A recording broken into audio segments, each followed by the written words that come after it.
வடகொரிய அதிபர் Kim Jong Un மற்றும் அமெரிக்க அதிபர் டொனால்ட் ட்ரம்பின் சமாதான பேச்சையும் இந்திய பாகிஸ்தான் இடையேயான போர் பதற்ற சூழலையும் உலக நாடுகள் உற்று நோக்கி வருகின்றன.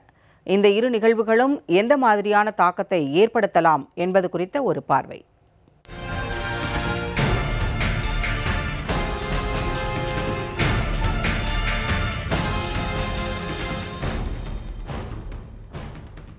வடகொரிய அதிபர் கிம் ஜோங் உன் பெயரை கேள்விப்பட்டாலே சினிமாவில் வரும் கொடூர வில்லன் தான் உடனே ஞாபகத்தில் வரும்.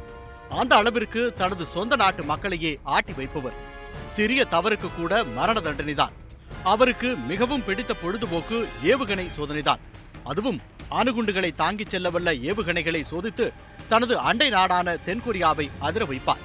இதனாலேயே ஒட்டுமொத்த உலக நாடுகளும் அவரை ஒரு வில்லனை போன்றுதான் பார்த்தன.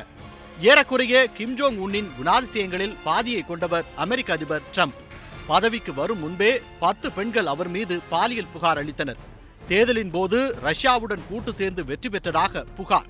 பதவிக்கு வந்த பிறகு சட்டவிரோத குடியேறிகளை ஈவு இரக்கமின்றி வெளியேற உத்தரவிட்டார். மெக்சிகோ எல்லையில் சுவர் அமைக்க வேண்டும் என்று பிடிவாதம் பிடித்து ஒட்டுமொத்த அமெரிக்காவையும் ஷட் டவுன் பண்ண வைத்து கதிகலங்க வைத்தார். ஏன் ஓட்டு போட்டோம் என்று ஒவ்வொரு அமெரிக்கரும் தலையில் அடித்துக் கொள்ளாத குறைதான். இந்த இருவரும் மோதிக்கொண்டால் எப்படி இருக்கும்? ட்ரம்ப் பதவியேற்ற பிறகு வம்பிழுத்தது கிம்மைத்தான். இருவரும் பயங்கரமாக வார்த்தை போர் நடத்தி வந்தனர். ட்ரம்ப் வாயை மூடாவிட்டால் விளைவுகள் படு பயங்கரமாக இருக்கும் என கிம் ட்விட்டரில் கருத்து கூற, பதிலுக்கு நான் ஒரு பட்டனை அழுத்தினால் கிம் இருந்த இடம் தெரியாமல் போய்விடுவார் என்று ட்ரம்ப் பதில் ட்வீட் போட, இப்படி இருந்த இருவரும் திடீரென்று சிங்கப்பூரில் சந்தித்து அமைதி பேச்சு நடத்தினர். பேச்சுவார்த்தை முடிவில் அணு ஆயுதங்களை கைவிடுவதாக வடகொரியா அறிவிக்க ஒட்டுமொத்த உலகமும் ஆச்சரியப்பட்டு போனது. அதன் பிறகு தற்பொழுது 2வது முறையாக வியட்நாமில் இருவரும் சந்தித்து பேசியுள்ளனர். இதற்காக 2 நாள் ரயிலில் பயணித்து வந்துள்ளார் கிம். சிங்கப்பூர் சந்திப்பின் போது பேசப்பட்ட விஷயங்களின் தொடர்ச்சியாக இந்த பேச்சுவார்த்தை நிகழ்ந்துள்ளது. இந்த சந்திப்பில் இருவரும் எடுக்க உள்ள முடிவுகளை தெரிந்து கொள்வதற்காக உலகம் முழுவதிலும் இருந்து 2600 ஊடகவியலாளர்கள் வியட்நாம் தலைநகர் ஹனோய் வந்தடைந்தனர். ஆனால் சந்திப்பில் முக்கிய முடிவுகள் எதுவும் எடுக்கப்படவில்லை. மீண்டும் இருவரும் சந்திப்போம் என்று கூட்டாக அறிவித்துவிட்டு சென்று விட்டனர்.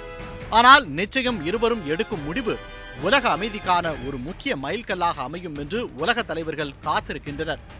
கிம் ட்ரம்ப் சந்திப்பு இந்தியா பாகிஸ்தான் இடையே ஏற்பட்டுள்ள போர் பதற்றம் காரணமாக கண்டுகொள்ளப்படவில்லை என்று கூறப்படுகிறது.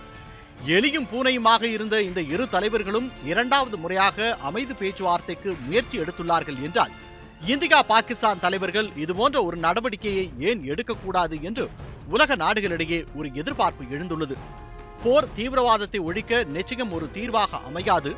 எனவே கிம் ஜோங் உன் மற்றும் அதிபர் டொனால்டு ட்ரம்ப் சந்திப்பை போன்று பாகிஸ்தான் பிரதமர் இம்ரான்கானும் இந்திய பிரதமர் மோடியும் சந்தித்து ஒரு புதிய அத்தியாயத்தை ஏற்படுத்த வேண்டும் என்கின்றனர் சர்வதேச தலைவர்கள்.